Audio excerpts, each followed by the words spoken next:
This is the Saturday Morning Serial Podcast with your host, Amanda Ann.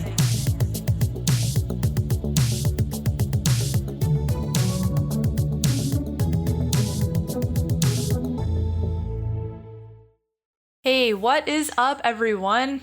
I hope everyone is doing well and staying warm from this crazy winter weather nationwide we're getting. My thoughts and prayers are with the people of Texas and anyone affected by Mother Nature at this time. What's going on down there is awful. So any support you guys can give them, I'm sure is very much appreciated. So today I have two very special guests. My first guest is my pal Kaylin. She is known as Pretty Bi for a Jedi on Twitter. She is a great artist and all-out fan, just like us. And I also have my boyfriend Mike, and today we're going to talk about Avatar: The Last Airbender, which is a fan favorite. This show is crazy good and it's deep. Avatar: The Last Airbender was created by Michael Dante DiMartino and Brian Konietzko, if I'm saying that right.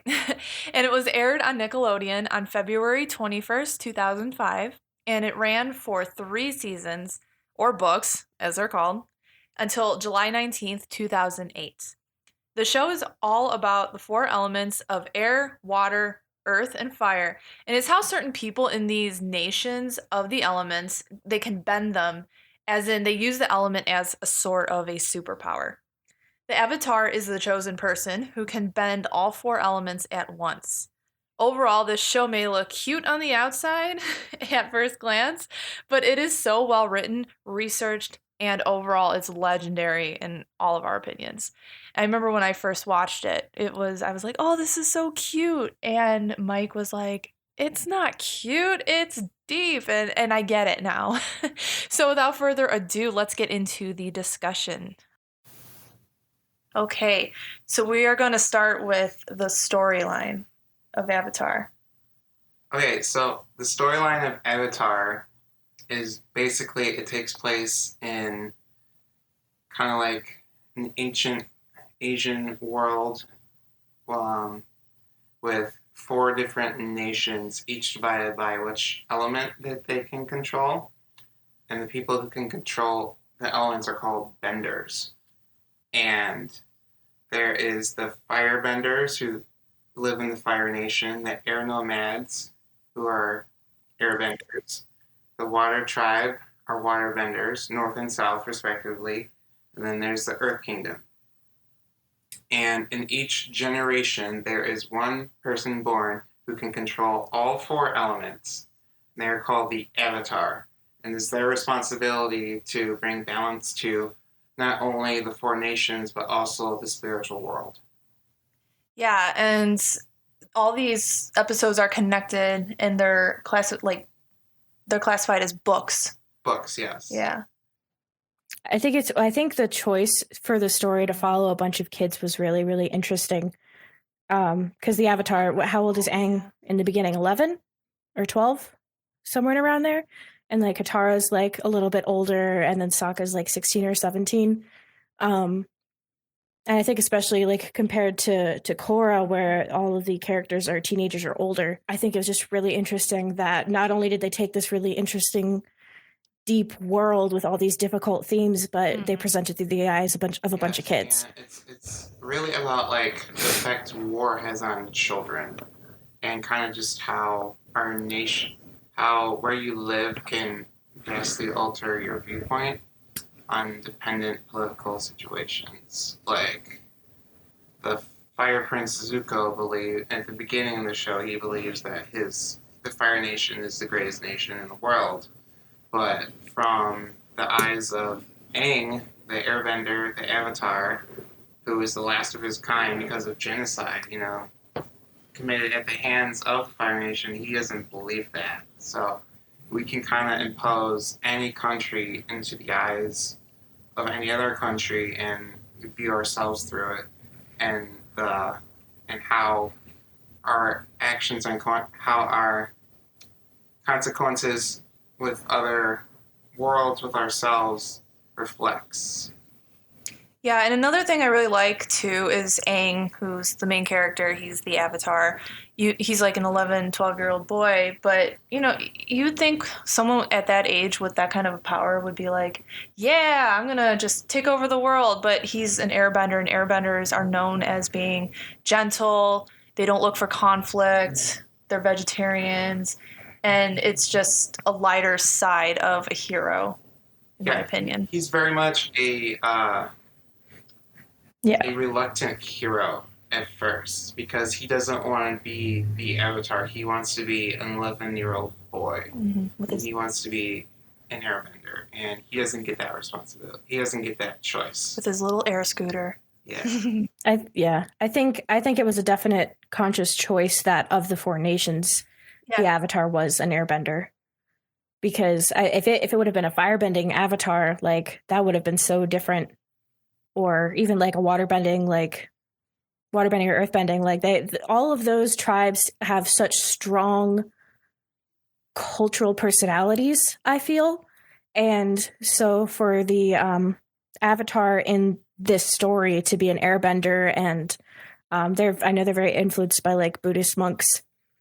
I think that choice is why he didn't want to take over the world. The Fire Nation and the Water Tribe, they come in pretty hot. So just to say like if Zuko was the Avatar, it would just be like another cliche, like I want to take over the world type of story. I feel like it's great about the vastness of the stories. Not only is it about the four nations, but also takes place sometimes in the past.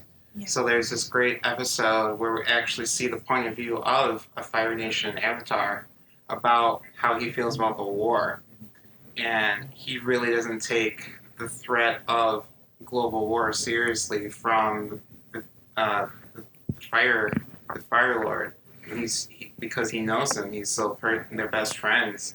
So when the opportunity comes to not allow this to happen, he kind of is very indecisive about it, and it gets the better of him. And I feel like overall too, there's just a lot of development from like book 1 into book 3. The characters are so well developed from over time, and yeah. Yeah, it's really interesting because every single character has an arc and undergoes so much change. Sokka's one of my favorites because when you first meet him in the first episode, he's kind of a misogynistic little twerp. Guy. But by the end, toxic masculinity. Huh? He's got to be tough and he can't show emotion and he's got to be the best at everything. Yep. Mm-hmm. Well, and part of that, though, is because he's the oldest male in his tribe because all the other men left to go fight in the war. So some of that is, I feel like some of that stems from he didn't really have any male role models after his dad left. And then not only does he not have any role models, he's still a child and he has to help lead the tribe and teach all the other. He's basically the father figure for all the other boys in the tribe. And I can't imagine the pressure that would put on a 16-year-old. So I think it's interesting. And then to watch him go through that change where he meets like, oh goodness, I forget Yue. He meets Yue and he meets Suki and like he develops all this respect for Katara and Toph. Like his transformation is one of my favorites. And then not only that, all of the other characters have bending powers and learn them over the course of the series. And Sokka, even though he doesn't have bending, he makes a point to master all of the different non-bending fighting styles from each kingdom that they visit. And that's one of my favorite things. Like fan and sword type of martial arts from Kyoshi Island and his friend Suki. And he learns how to become a master swordsman from this in the Fire Nation. And he kind of just learns to become very militant and very tactical through his own experience. Yeah, and this leads into our next point, which is the characters. And we got the characters. We talked about Aang, he's pretty much the main character. He is the Avatar. We got Katara. She's a waterbender. Her brother, Sokka. And then we have Zuko. who is the Fire Nation's prince, and his sister Azula, who is crazy, and her pals May and Ty Lee. And then we have Toph, who is a blind earthbender, and she is fantastic. Yeah. She's my favorite character of anything ever. The blind jokes are good. I love her. Yeah. Oh my goodness, they're my favorite. She's very capable, and you always kind of forget that she's blind because she defends herself and she manages her disabilities so well. And you always forget she's blind. And she's just so legendary because then in Legend of Korra, which is Avatar's sequel, she's still a very important character compared to like Katara and Zuko, who they seem to be like retired. They don't want anything to do with saving the world anymore. But Toph, she's there. What are you talking about? Toph was living in a swamp, Shrek style. But she did step up to save. That's why she said something about Katara not wanting to. Never mind. This is about Airbender. It is about Airbender, not about Korra. Stop gushing about your favorite show. Stay on topic. Right? You can just edit it into 2 episodes. We will, yes. You heard it here. We'll do Korra. That's a promise. We also have little fuzzy characters like Momo. And Appa. And everybody's favorite. Yes, Appa. Appa and Momo. I have an Appa plush. I have an Appa AirPod case I just got. Appa's best boy. And I love the relationship that Appa have with Man and Beast. It's just so good. Each avatar is granted an animal spirit guide, I guess you would call it. And Aang, being an airbender, his spirit guide, his animal keeper, is a sky bison, air bison, and he's a mix between like a buffalo, a bison, and a sea manatee. Yeah. So you'll watch the show and you'll see the way he kind of like swims through the air with his like tail, and it's very sea manatee like. That's not an observation I ever made before. That's really interesting. Like, what is that? Yeah. Is he part beaver? But then I looked it up and he's a sea manatee, and it makes sense because he's a lot rounder and kind of pudgier. Mm-hmm. And he comes in clutch. Yeah, that makes perfect sense. Yeah. Like he can be a beast. Uh-huh. Can we talk about his standalone episode he got? No. God. There's a very... So when you watch the show, yes. It's a very traumatizing no. episode about what happens when Appa is separated from the rest of the group. Oh. And it deals with all sorts of animal rights issues about animals in circuses and animals that get lost and poaching and trading and everything. It touches on all of it, and I want to say it won a Humane Society Award. It won some type of recognition from a huge animal rights group about how it dealt with the hardships.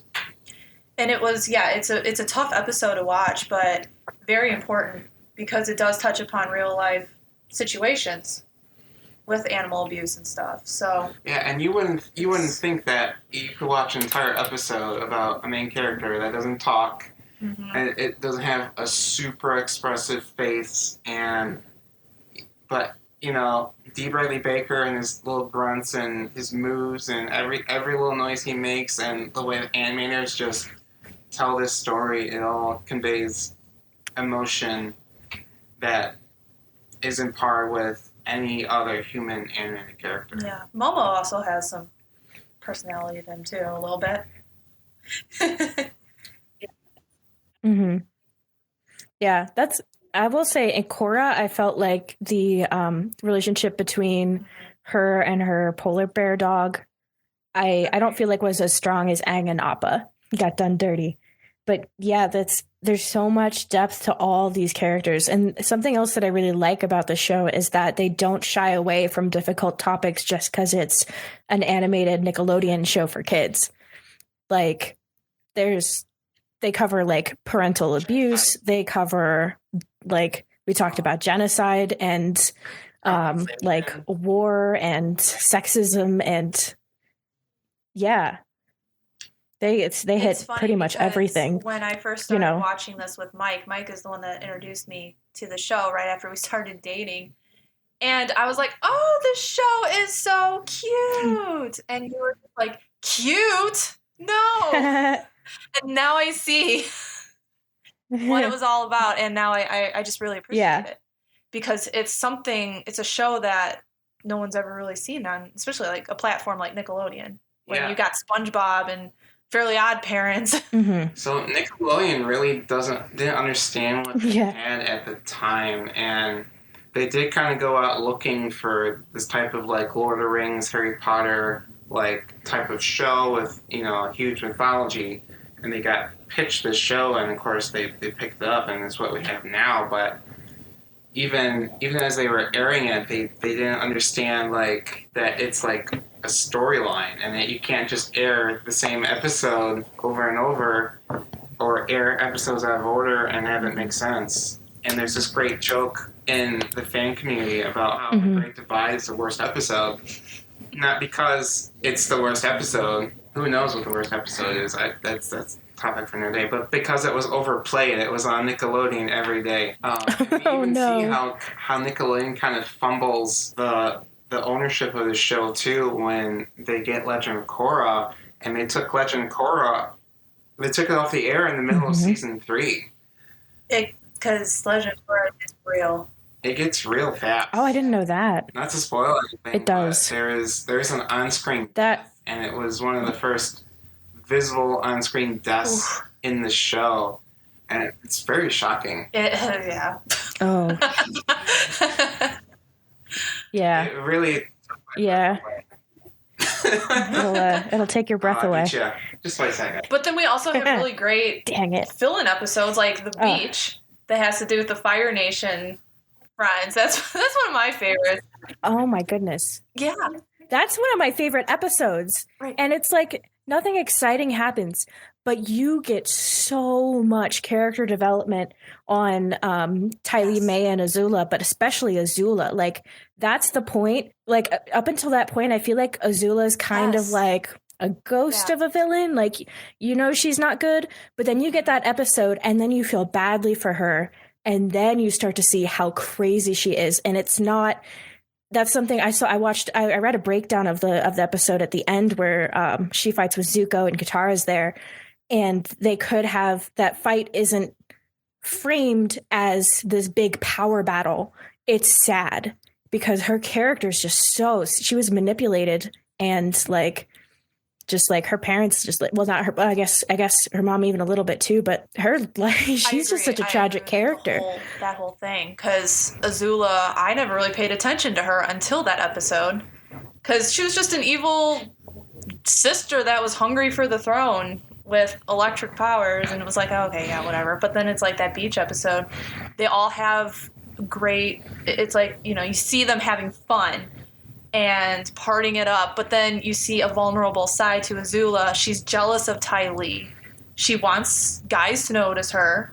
She got dumped aside by her mom, and just... Yeah, and there's so many different little telling things about Azula's personality, like, that even come through in her, like, firebending. Like, for example, her blue flame.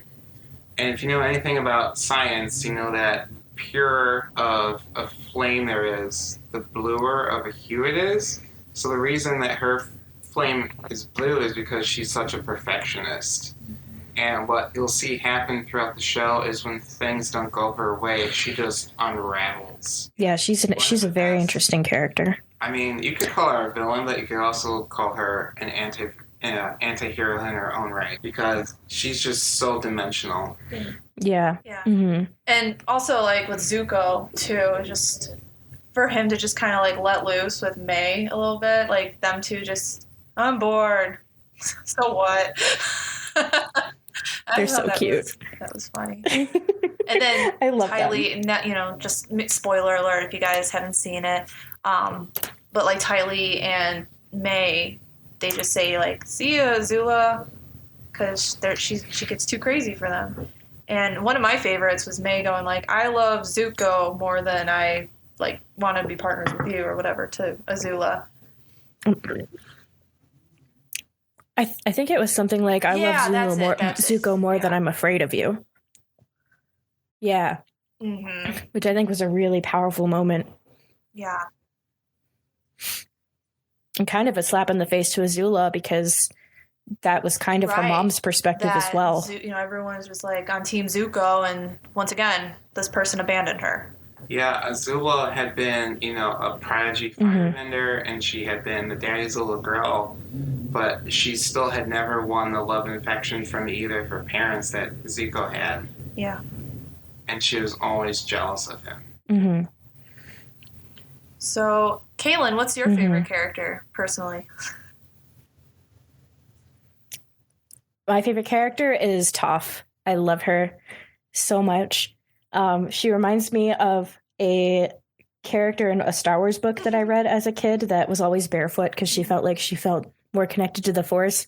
So like the first time I watched it, I made that kind of connection. And just like, I love her sass and I love her strength. And it's like, it's one of, I mean, obviously I'm not a blind person, but from my perspective, it's a really good, I think, representation of someone with special needs.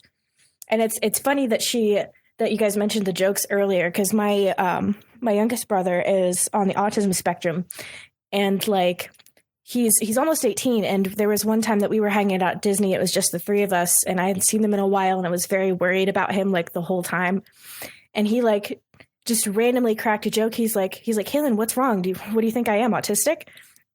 And it like caught me in my like, I just like, it's weird to crack jokes about that kind of thing, but also when it's part of your life, it just is what it is. Yeah, I agree. So that's I like that part of Toph. Thing to think about when it comes to Toph. And you, Kaylin, you found a really good theory on Zuko, right? On Tumblr? Yes, I did. I saw a Tumblr theory that Zuko is also on the autism spectrum, which I thought was really interesting. And there were a lot of good points about it. Like how a lot of his, like in the flashbacks, he laughs at things and his mom's like, well, why are you laughing at that? That's not funny. Like throwing rocks at the turtle ducks. And he says, because Azula did it and she thought it was funny. And so much of his like personality feels like masking.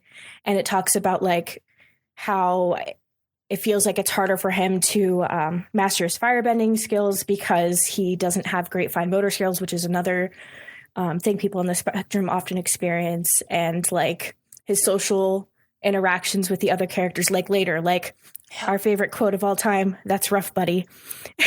It's just like wanting to empathize, but not really knowing how. Yeah, and I just thought it was interesting. It's an interesting headcanon. I love Zuko. I would say he's probably my favorite, but as is everybody else's favorite. And he's just held on this like he's a dark, brooding, misunderstood prince, and he's handsome, but to have something like that in like on the autism spectrum is something. If it was ever confirmed, that would be fantastic because it would give these kids, these people with this issue, something to look up to in a way. It's interesting because the show doesn't shy away from portraying the kids struggling with whatever it is that they struggle with. Like Aang, and when he's gearing up to fight Ozai at the end, like he wrestles with all the PTSD style dreams. And like they all have stuff that they have to work through. And I think that makes them more human and a lot more relatable, which I think might be why the show was so successful and popular. Also, Mike, who's your favorite? Well, we really haven't been talking about Katara a lot, so I'm just going to go with Katara out of sake for getting her some more time to be talked about. So she's a bloodbender. I love the motherly side of Katara. Oh, yeah. I love that, she's kind of like the mom of the group and she takes care of everyone. She's the healer in the group. But she can also be kind of like really petty sometimes.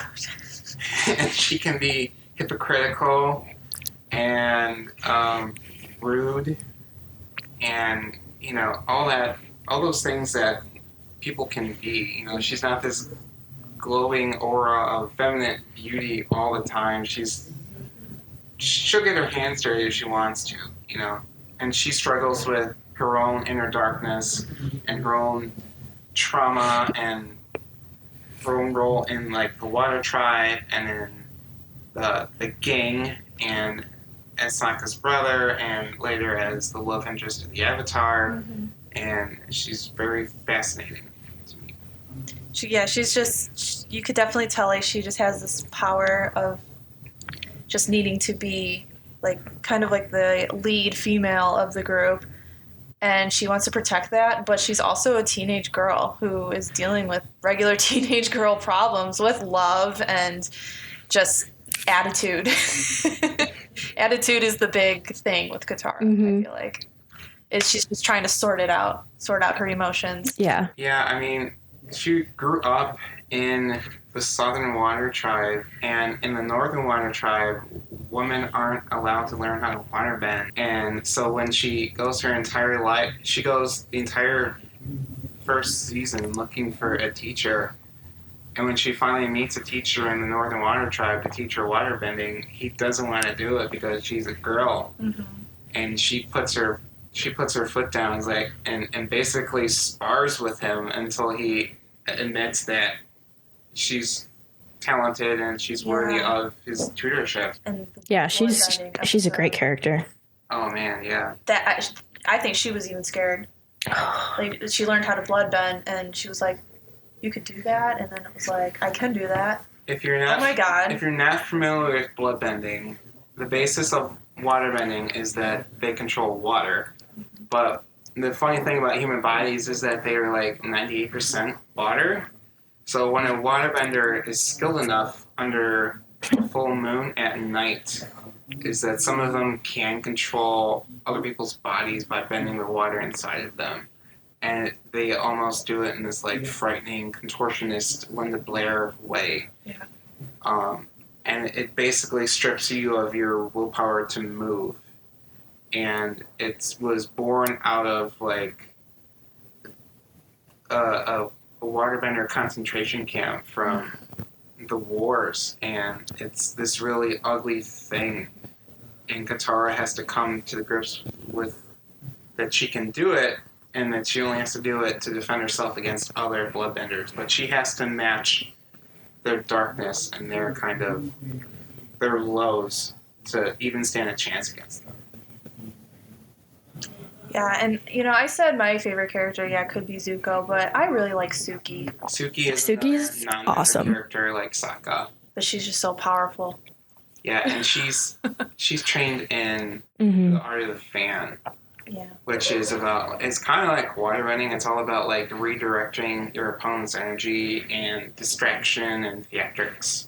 So when she meets Sokka for the first time, he's all like, "Oh, I'm a man. There's no way you could beat a man. Even the strongest woman couldn't beat a man." And she, of course, kicks his butt. And he humbles himself before her, and she gets him in drag later, learning martial arts and learning how to fight, because that's how cool Suki is. And what's really interesting about this series with Avatar and Legend of Korra is they looked into martial art moves for these characters. Yes. I want to say all of the bending is based off of Kung Fu. I want to say there's different forms of Kung Fu or Tai Chi. I feel like each tribe has different, is representative of a different kind. Yeah, even inside of like, I can't remember which one is which. Elements, there's still like different styles. You can tell, like, and I want to say in the beginning of book 2, they go to a forest and they meet these people who are bending vines and leaves, and they're bending the forest itself, and you're like, wait a minute, plant isn't an element, how are they bending plants? But then you realize that it's just these water benders bending the water within the plants to move them. And they have kind of like a different like Vietnamese style to their bending. It's cool. And I also just appreciate just the art style, the animation style of this series too. It's just very anime Japanese-like, but it's an American cast for the most part, right? And American cast, American creators.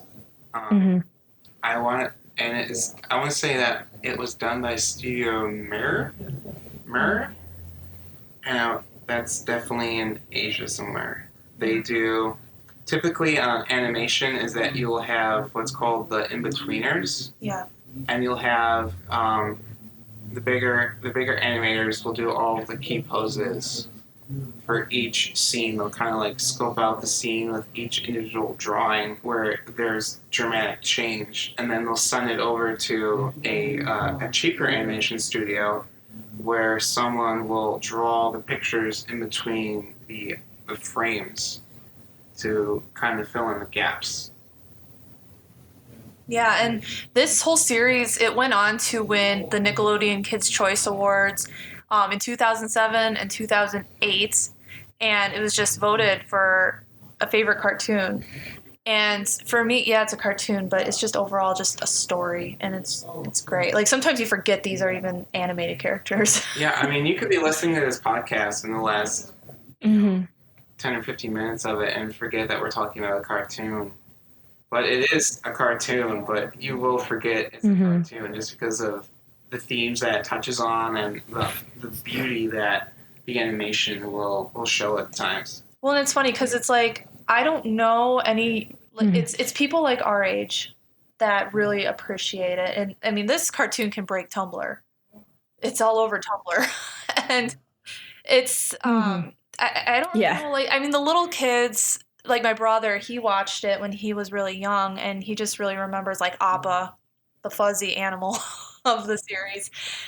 And we got Legend of Korra, which is its sequel, and it's the fans are very decided. Like they either just hate it, or there's people like me, especially, that love it.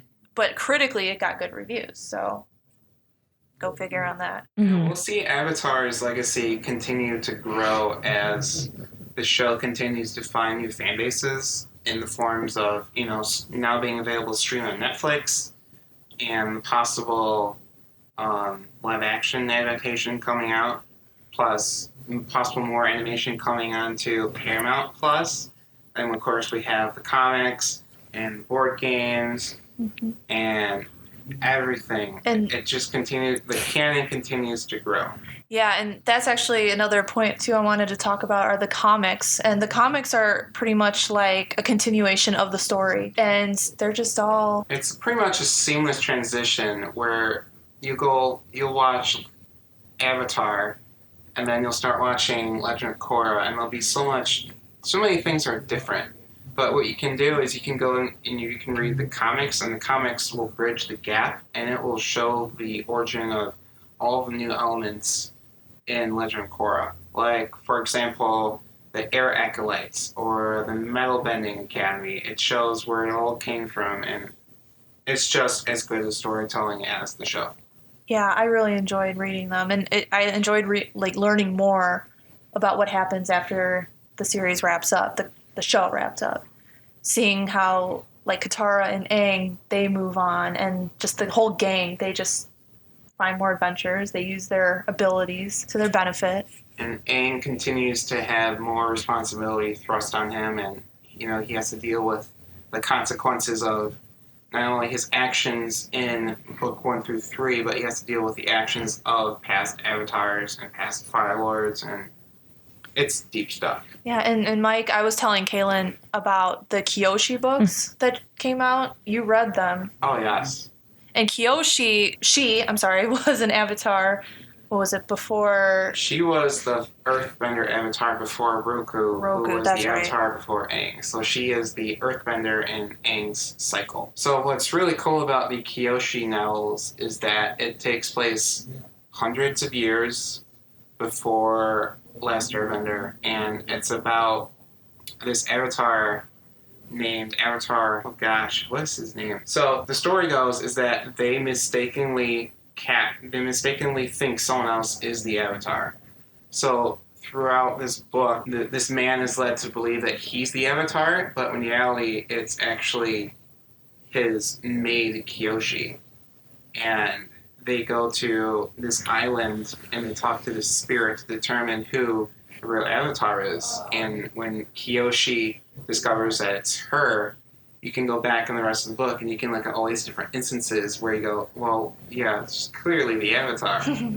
So not only that, not only is her origin of being discovered as the Avatar different, but also how she learns the elements is different. Not only does she not learn them from so like masters from the White Lotus Society, but she learns them from a band of like misfits and thieves, like basically like the Lost Boys. During the novel, she's often butting heads with this group of pirates from the different nations, from more specifically the Water Tribe, and she learns to bend from this like secret society of criminals. It's really cool. If you're not really into cartoons or comics and you're just curious about like what Avatar is, and you're not going to watch the movie, of course. No. Don't watch the movie. What movie? Yeah, what movie? Exactly. Mm-hmm. What movie? Yeah, there's a movie? The book. I actually lent it to my sister Melissa because she kept on hearing her students talk about Avatar, and I was like, oh well, you're not going to watch the show, but you could read this book. Yeah. And it's a 2-part book. Both parts are out, so yeah, pick them up and read them. They're definitely worth it if you enjoy anything else Avatar. Yeah. That sounds great. Just the I'll have to check that out. Show. It's on Netflix. It just got released on Netflix this past year with the pandemic, and there's a whole new wave of fans. And merchandise. Oh my gosh, Box Lunch. We've been frequenting Box Lunch. And we have like the Funko Pops, and gosh, I just bought Zuko and Katara candy bars from FYE. Oh no, you still at FYE where you are? I'm so jealous. That was like my It's funny because they don't sell movies and music, like the CDs and all that anymore. It's Funko Pops and just a lot of fandom stuff. Oh no. Yeah. I'm cool with that. I guess that's how you survive as that kind of store. If you're interested, I think that's so cool. It's mint Water Tribe chocolate, and then it's jalapeno pepper for the Fire Nation. It's like jalapeno pepper dark chocolate for Zuko. Yeah. And they were out of Oh my god, that sounds so good. I don't know. We're scared to eat them. Just mail it to me. Because they also have Aang and Toph. I'll eat it live for you. So I'm thinking they were like the better flavors. That's why.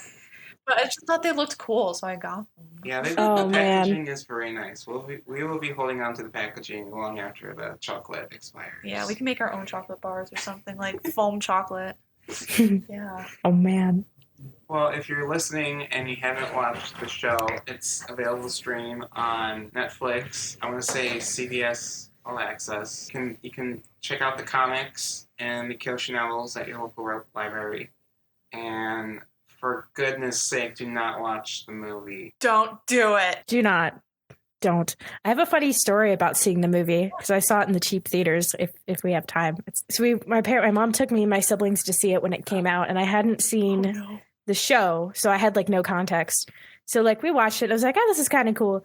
But the theater we went to was in our local mall, and it was super cheap, and it wasn't kept up very well. It was like $2 for a ticket. And so like at the very end, when Azula comes on screen, this really cool effect happens where it looks like the film's catching on fire. However, it was not an effect. The film actually caught fire up in the booth, like right as Azula came on screen at the end. Yeah, that's the raw energy that Azula has. Right? The movie caught on fire. And they just like don't the names like Sokka. Oh God, I haven't watched it since I saw it in theaters. Me, like, so and that was when it came out. So and I was traumatized. I'm like, turn it off. I can't. Oh God, I recently looked it up for the cast list, and it's. What's a polite way to say not as colorful as it should be? It's a shame that all of the background characters are the ones that are ethnically accurate, and all the foreground main characters are white. Yeah. And they want to go with, Asian pronunciations of the names, which I guess there's some leeway in that, but then they cast white actors. And you just can't have it both ways. Nope. It's bad. And the bending is so slow. Like there's this scene where these earthbenders get together. There's like 6 of them, and they all start like dancing around in like earthbender form, and they move this boulder, and they move it like at the speed of like the Macy's Day Parade balloon. They're just coming at this Fire Nation soldier. He's like, oh my God. I was like, get out of the way. And the firebenders Just can't slide even to the form their left. own fire, which is in the show, which is why they had such an advantage over the Earth Kingdom and the Fire and the Water Tribe, was because they could form their own element, and they could do it in any situation. And their element, it was fire, so it would spread. It was everywhere. It would get everywhere. But in the movie, they have to carry around lanterns, or they'll make like a bonfire, and then they'll go around it and dance, and then the fire effects will appear. And all of the fights, it's just like lazy wire work, and it's all done in like one take. And unless you're Jackie Chan or Jet Li, when you edit a fight scene or you do a fight scene, you do it in takes. Like to do a fight scene in one take, it really takes out the momentum. In conclusion, do not watch the movie. Sorry, Yeah. right over. Watch the series on Netflix. Basically. Just do it. And on that note, and then watch it again. I want to thank Kaylin. Thank you so much for joining us. Yeah, it was so fun. Thanks for having me. This was super You're fun. welcome. You're like one My of the koala otter. biggest Avatar fans I know. And I want to thank you guys for joining us this week. And I will talk to you guys next week. All right, bye.